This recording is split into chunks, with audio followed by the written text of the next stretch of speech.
राधे राधे सभी को। तो दोस्तों आज अपनी राजस्थान की जियोग्राफी में जो टॉपिक करेंगे वो अपना चल रहा था राजस्थान की वन संपदा। 2 अपने पार्ट हो गए थे और आज मैंने अलग से एक लिया है। इसी में ही राजस्थान की वनस्पतियों से मैंने अलग से एक वीडियो बनाई है जो कि आगे मैंने सारी करवा रखी है और वहाँ से पक्का क्वेश्चन आता है वनस्पतियों से, तो वो अपने देखेंगे। और इससे पहले थोड़ा सा ये जैसे कि वनस्पतियों के मैंने वानस्पतिक नाम एक जगह लिखे हैं क्योंकि यहाँ से सीधा सीधा क्वेश्चन पूछ लिया जाता है। इसके अलावा मैंने एक पेज पे क्या है जो मतलब पीछे क्वेश्चन पूछे गए हैं विभिन्न परीक्षाओं में, उन क्वेश्चनों को मैंने ऐसे लिखा है और दिखा देती हूँ आप लोगों को। तो ये देखो सारे क्वेश्चन आए हुए हैं ये, और यहाँ से ही पूछे गए क्वेश्चन वापस पूछ लिए जाते हैं। और कुछ क्वेश्चन तो देखो 2023 में काफ़ी पूछे गए यहाँ से, तो वन संपदा वाला जो टॉपिक है वनस्पतियों से काफ़ी क्वेश्चन पूछे जाते हैं। तो ये सारे ही करेंगे। तो पहले मैं वनस्पतियों को एक पेज पे लिखा है वो सारे करवा देती हूँ अच्छे से। तो देखो इसमें राजस्थान में वनस्पति मैंने सारी लिखी है। सबसे पहले अगर बात करते हैं खेजड़ी और रोइडा का, तो मैंने आप लोगों को राजस्थान के सामान्य ज्ञान में राजस्थान के प्रतीक चिन्ह कराए हैं, वहाँ से इसको कंप्लीट मैंने करवा रखा है, वहाँ से पढ़ लेना इसको। और फिर अगर इनकी बात करते हैं खेजड़ी के वानस्पति के नाम की, तो देखो प्रोसोपिस सिनेरेरिया, मैंने इसको ट्रिक से समझाया है वहाँ पर जो कि राजस्थान के प्रतीक चिन्ह टॉपिक करवाया, उसमें सारे ही मैंने आप लोगों को ट्रिक से याद करवाने की कोशिश की। ऐसे करवाया जैसे देखो कि प्रोसोपिस, प्रोसोपिस आ रहा है पिस से, यानी कि खेजड़ी को पीस करके, उसका गुद्दा पीस करके कुछ देसी दवाई कुछ भी बनाना, ऐसे लेना। खेजड़ी का अगर वैज्ञानिक नाम पूछते तो इसमें आएगा पिस, प्रोसोपिस सिनेरेरिया। और रोइडे का वानस्पतिक नाम टिकोमेला अंडुलेटा। अब देखो ये मैंने वहाँ करा रखा है, देख लेना। तो बाकी यहाँ पर अपने अच्छे से विस्तार से मैंने लिख रखा है सभी को। देखो सालर वन या साल वन ये काफ़ी इंपॉर्टेंट है, यहाँ से क्वेश्चन पूछा जाता है। तो जो सालर वन और जो साल है ना, ये देखो ये अरावली की जो ढाल है ना उसमें 400 मीटर अधिक ऊंचाई पर पाई जाती हैं। तो अरावली वाली जो ढाल है उसमें भी कितने 450 मीटर, कितने 450 मीटर अधिक ऊंचाई पर पाए जाते हैं।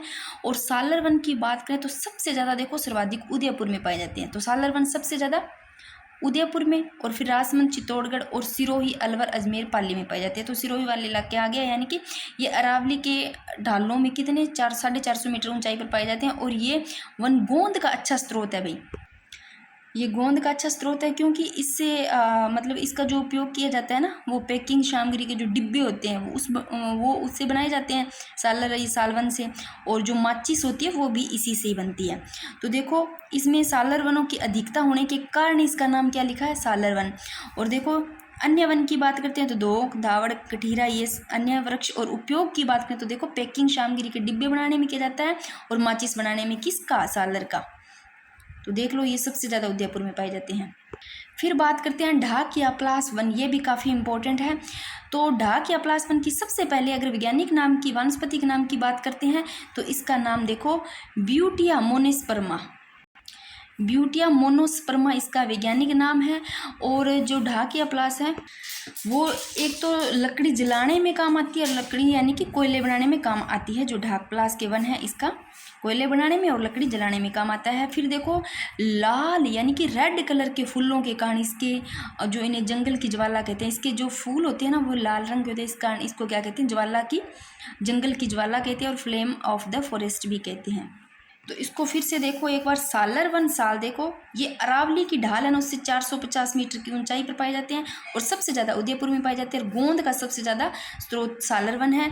और ये देखो यहाँ पर पैकिंग सामग्री बनाने, माचिस बनाने में इसका उपयोग किया जाता है। फिर देखो ढाक या प्लास, इसका उपयोग देखो एक तो लकड़ी जलाने और कोयला बनाने में। फिर इसका वानस्पति के नाम देखो ब्यूटिया मोनोस्पर्मा, और लाल रंग के फूलों के कारण जंगल की ज्वाला कहते हैं, और इसको क्या कहते हैं देखो फ्लेम ऑफ द फॉरेस्ट भी कहते हैं। और ये देखो कहाँ पर पाए जाते हैं ढाक या प्लास वन, देखो मैदानी और पठारी बागों में, यानी कि राजसमंद चित्तौड़गढ़ में इन वनों की सबसे ज़्यादा अधिकता कहाँ पर, राजसमंद चित्तौड़गढ़ में ढाक और प्लास वन की। और इनके अलावा उदयपुर सिरोही अलवर अजमेर पाली में भी पाए जाते हैं। ये जो ढाक और प्लास वन है ना, ये मैदानी और जो पठारी बाग है ना, इसमें क्या पाए जाते हैं, क्योंकि वो धरातल में जो कठोर और जो पथरीला होता है ना, मतलब कंकरीले से होते हैं, उन स्थानों पर ये ढाक और प्लास पाए जाते हैं। और एक मैंने इसमें जो इम्पोर्टेंट लिखे है सारे, एक चंदन वन की बात करते हैं तो वो हल्दी घाटीनाथ द्वारा राजसमंद में है। और एक चीज़ ध्यान रखना, जो कि ये सागवान वन है, यानी कि रोइडा सालर शीशम, इन सब से इमारती लकड़ी प्राप्त होती है। और जो धोकड़ा खेर और बबुल है, और खेजड़ी है इनसे ईंधन यानी कि जो लकड़ी जलाई जाती है ना, ईंधन यानी कि लकड़ी प्राप्त होती है, इनसे जलाने वाली लकड़ी होती है। आगे देखो बांस, आदिवासियों का हरा सोना, ये इंपॉर्टेंट। आदिवासियों का हरा सोना किनको कहते हैं? बांस को सबसे ज़्यादा जो बांस पाया जाता है देखो बांसवाड़ा में, फिर उदयपुर, चित्तौड़गढ़, कोटा में। और बांस की खेती को बढ़ावा देने के लिए देखो भारत सरकार ने 2006-07 में किसको बढ़ावा देने के लिए, जो बांस की खेती है इसको बढ़ावा देने के लिए भारत सरकार है ना, इन्होंने 2006-07 में राष्ट्रीय बांस मिशन प्रारंभ किया था भाई। और इसका नाम है ना देखो, जिसका 2015-16 में नाम बदल कर क्या रख दिया, राष्ट्रीय कृषि वानिकी या बांस मिशन कर दिया।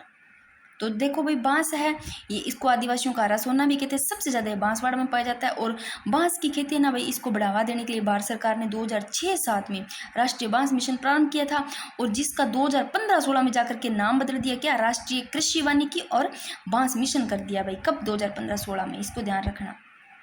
फिर आगे देख लो खेर, इसका वैज्ञानिक नाम देखो अकेसिया कटेचु भी कहते हैं खेर को। कथोड़ी जाति के जो लोग हैं ना, वो तने की जो छाल होती है ना, उसको उबाल करके एक हांडी प्रणाली से कत्था तैयार करते हैं। तो खेर से क्या तैयार की जाती है? खेर से कत्था तैयार की जाती है। कौन करते हैं? कथोड़ी जाति के। देखो खेर से कत्था तैयार की जाती है, कत्था। खे से खेर, इधर कैसे कत्था तैयार करती है, कैसे कथोड़ी जाति के लोग। जो तना होता है ना इसका, उसकी छाल को फिर उबालते हैं, फिर हांडी प्रणाली से इसको तैयार करते हैं अभी।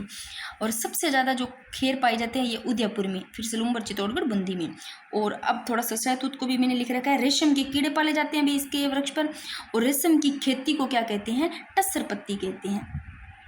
ये देखो भाई गोंद, खेजड़ी, बबूल, नीम, पीपल, शालर व ढाक से गोंद प्राप्त होता है। देखो गोंद किससे प्राप्त होता है? खेजड़ी से भी गोंद प्राप्त होता है, बबूल से भी होता है, नीम, पीपल, सालर और ढाक से, इन सब से गोंद प्राप्त होता है। और जो गोंद है ना, ये इसका उत्पादन के लिए जो प्रसिद्ध है देखो चोटनबाड़ में, जो चोटनबाड़ में रहना गोंद उत्पादन के लिए सबसे ज़्यादा प्रसिद्ध है, इंपॉर्टेंट है। फिर बात करते हैं तेंदू, स्थानीय नाम देखो तेंदू का, तय से तेंदू, टै से टिमरू, तेंदू टिमरू याद रह जाएगा। और तेंदू से क्या है? पत्तों से, तेंदू के जो पत्ते होते हैं उनसे बेड़ी बनाई जाती है। और वृक्ष देखो सबसे ज़्यादा तेंदू के झालावाड़, फिर बारा, चित्तौड़गढ़, बांस, डूंगरपुर, उदयपुर में। तो तेंदू का झालावाड़ में याद रखना, इनसे बीड़ी, इनके पत्तों से बीड़ी बनाई जाती है तेंदू से। और गोंद याद रखना भी चोटनबाड़ में गोंद उत्पादन के लिए प्रसिद्ध है। और महुआ देखो, इसका जो वानस्पतिक नाम देखो मधुका लोंगोफोलिया। मैंने एक जगह इनके वैज्ञानिक नाम भी लिख रखे हैं जो वानस्पतिक नाम है। तो महुआ को मधुका लोंगोफोलिया और आदिवासियों का कल्प वृक्ष भी कहते हैं इनको। और महुआ से देखो देसी शराब यानी कि जिसको मावड़ी कहते हैं, देसी शराब बनती है, वो किससे बनती है? वो महुआ से बनाई जाती है। डूंगरपुर, बांसवाड़ा, उदयपुर, सलूम्बर में यहाँ ये पाए जाते हैं। ये लो भाई, यहाँ पर मैंने सभी वनस्पतियों के वानस्पतिक नाम एक जगह लिख रखे हैं। और कई बार सीधे सीधे इनसे क्वेश्चन पूछ लिए जाते हैं इनके वानस्पतिक नाम से। वनस्पति देखो खेजड़ी का मैंने अभी बताया, खेजड़ी को पिस्सा जाता है, इसे लेना पिस आएगा, जिसमें प्रोसोपिस सिनेरेरिया इसका आ जाएगा। रोएडा फूल का टिकोमेला अंडुलेटा। सेवण घास का देखो, इसको कैसे याद करोगे? सेवण घास। लस्सी याद रखना, लस्सी। फिर थुरूस, लस्सी, थुरूस, सीडिकुस। अब देखो ऐसे कैसे लोगों, सेवण घास है ना भाई, अब घास ऐसे लोग कैसे भी मान लो आप घास है भाई, है तो वो घास, परंतु ऐसे लो लस्सी के साथ में, लस्सी होती है ना छाछ, उसके साथ में सेवण घास को मिला करके खाए। किसके साथ में? सेवण घास को भाई लस्सी के साथ में मिला कर ही खाना है, तभी याद होएगा ट्रिक से। तो सेवण घास को लस्सी, थुरूस, आगे लस्सी, थुरूस, सीडिकुस याद रह जाएगा, लस्सी से याद रह जाएगा ऑप्शन में। फिर देखो तेंदू, तेंदू का जो वानस्पतिक नाम यानी कि वैज्ञानिक नाम की बात करते हैं तेंदू की, तो देखो डिसोप्रोस, डिसोप्रोस मेलनोकसेलोन, ये तेंदू का वैज्ञानिक नाम है। अब ढाक प्लास की देखते हैं, तो ब्यूटिया मोनोस्पर्मा, पहले मैंने बताया है ये इंपॉर्टेंट भी है। ढाक प्लास का जो वैज्ञानिक नाम है ब्यूटिया मोनोस्पर्मा। और खेजड़ी रोइडा का भी इंपॉर्टेंट है। और महुआ मधुका लोंगोफोलिया। और खेर का केसिया कटेचू, ये थोड़ा इंपॉर्टेंट है। बांस का बम्बू, वैसे बांस बम्बू। और ये थोड़ा ध्यान रख लेना, बायोडीजल हेतु काम में लिए जाने वाली रेगिस्तानी पौधा देखो जोजोबा होबा ना, इसको किस देश से भी भारत में लाया गया था? इसको बायोडीजल हेतु काम में लिए जाने वाले रेगिस्तानी पौधा कौन सा है? जोजोबा होबा। और इसको इजराइल से लाया गया था अभी भारत में। कौन से देश? देख लो भाई, किस देश से लाया गया? इजराइल से। अब लो भाई, आए हुए सारे क्वेश्चन देख लेते हैं। और जो क्वेश्चन आए हुए होते हैं ना, उनमें से आप सोच के देखो, क्वेश्चन उन्हीं में से बार बार बन रहे हैं। अगर आप लोग क्वेश्चन पीछे के आए हुए करते हो, देखते हो किस प्रकार के क्वेश्चन आते हैं, तो आपको पता चलता है अभी हाँ ऐसे क्वेश्चन आते हैं। हो सकता है इस वन संपदा वाले टॉपिक से फिर से यहीं से क्वेश्चन वापस पूछ ले। तो इसलिए आए हुए क्वेश्चन जरूर देखने चाहिए। तो देखो सबसे देखो पीछे कौन कौन से क्वेश्चन पूछे गए हैं। ये 2010 में क्वेश्चन पूछा गया है। राज्य में सर्वाधिक क्षेत्र में पाए जाने वाला वृक्ष देखो धोंकड़ा है ना, ये सबसे ज़्यादा पाया जाता है भाई, सबसे ज़्यादा पाया जाता है। और जो मैंने बताया था पश्चिमी राजस्थान में पाया जाता है वो खेजड़ी।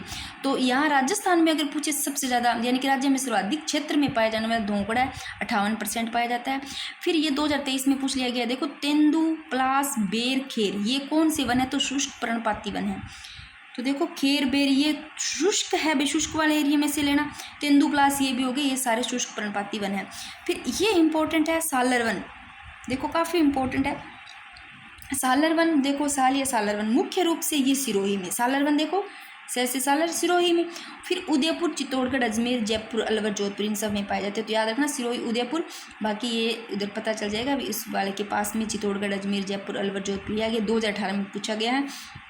अब देखो अमरूदबीज वनस्पति, यहाँ से क्वेश्चन पूछा गया है। ये अमरूदबीज वनस्पति है ना, ये देखो पश्चिमी रेगिस्तानी भागों में, पता है अभी मैंने आप लोगों को जो करवाया था ये वनों के प्रकार करवाए थे, उसमें मैंने उधर पश्चिमी बताया था भी हाँ यहाँ अमरूदबीज वनस्पति पाई जाती है। तो ये पश्चिमी रेगिस्तानी भागों में पाई जाती है। इसमें देखो कौन कौन से वृक्ष आते हैं, देखो इसमें आते हैं थोर नागफणी, ये आगे ना कांटेदार वाले में आगे मैंने आपको उस थोड़ा सा मानचित्र में समझाया था। तो इसमें थोर नागफणी कैक्टस जाल आदि वृक्ष आते हैं। तो अमरूदबीज वनस्पति देख लो पश्चिमी रेगिस्तान में पाए जाते हैं। पश्चिमी रेगिस्तान में ये मिलेंगे आपको थोर नागफणी कैक्टस जाल कांटेदार से मिलेंगे। ये 2018 में पूछा गया है। अब ये लो भाई ये भी सारे पूछे हुए क्वेश्चन है, ये देखो कितने अच्छे से। देखो शुष्क सागवान वन की बात करें तो मुख्य रूप से दक्षिणी भाग है ना, दक्षिण वाला का बांसवाड़ा वन विभाग के अंतर्गत विस्तृत है। तो ये देखो शुष्क वन कहाँ, बांसवाड़ा वन विभाग के अंतर्गत विस्तृत है भाई। इसके अलावा भी उदयपुर चित्तौड़गढ़ मैंने बताया था वहाँ पर मिलते हैं। शुष्क सागवान देखो ये सर्वाधिक क्षेत्र में फैला हुआ है सबसे ज़्यादा। शुष्क सागवान देखो 75 से 110 सेंटीमीटर यानी कि 75 से 110 सेमी औसत वार्षिक वर्षा वाले क्षेत्रों में पाए जाते हैं, वो है शुष्क सागवान 75 से 110।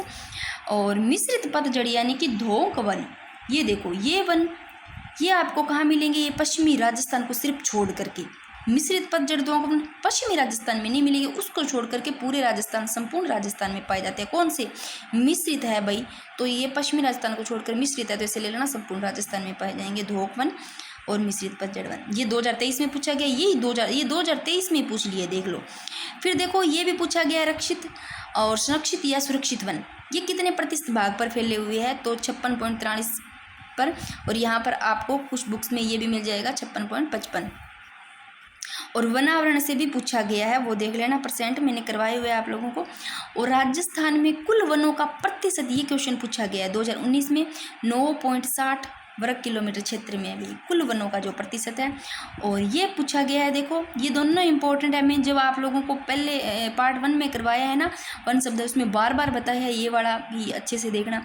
तो जो मैं बार बार बोलती हूँ ना वो क्वेश्चन आए हुए होते हैं, फिर से आने की संभावना होती है, इसलिए बोलती हूँ। तो देखो भारतीय वन सर्वेक्षण विभाग की स्थापना देखो 1981 में देहरादून में की गई। किसकी, भारतीय वन सर्वेक्षण विभाग की स्थापना कब पूछा गया है, ये देखो 2010 में पूछा गया। और ये भी 2010 में पूछा गया। राज्य में नई वन नीति की घोषणा 18 फरवरी 2010 में की गई। भाई ये आए हुए क्वेश्चन हो गए सारे के सारे। और मैंने देखो यहाँ पर ये सारी वनस्पति भी करवा दी हैं। अब देखते हैं इससे आगे वाला टॉपिक, या तो प्रजामंडल करते हैं और या फिर अपने लोक देवताओं का करते हैं।